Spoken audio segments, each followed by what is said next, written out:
చాలా వ్యాధులు శరీరంలో ప్రారంభం కావు, అవి నిర్ణయాల్లో ప్రారంభమవుతాయి. ఏది తప్పో మనకు తెలుసు, కానీ అదే పని మళ్ళీ మళ్ళీ చేస్తూనే ఉంటాం.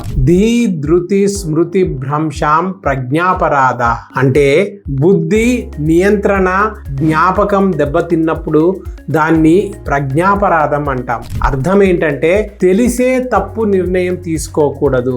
సరళంగా చెప్పాలంటే జంక్ ఫుడ్ హానికరమని తెలుసు కానీ తింటాం. నిద్ర ముఖ్యమని తెలుసు కానీ పట్టించుకోము. స్ట్రెస్ శరీరాన్ని దెబ్బతీస్తుందని తెలుసు కానీ సరిచేయము. ఇలా పదే పదే తీసుకునే తప్పు నిర్ణయాలే వ్యాధికి మూలమవుతాయి. ఈ రోజుల్లో మనం వీటిని ఇలా చూస్తున్నాం: లైఫ్ స్టైల్ డిజార్డర్ల, సెల్ఫ్ సబోటేజ్, తప్పు ఆరోగ్య ఎంపికలు. కానీ వేల సంవత్సరాల క్రితమే ఆయుర్వేదం దీన్ని గుర్తించింది. జ్ఞానం ఉన్నప్పటికీ దాన్ని అనుసరించకపోవడం వల్లే వ్యాధి ప్రారంభమవుతుంది.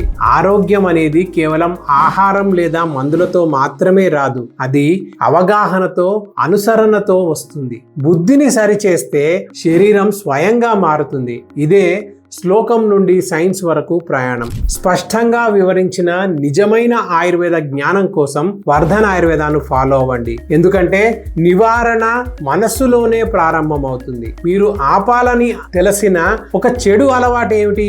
కింద కామెంట్ చేసి చెప్పండి.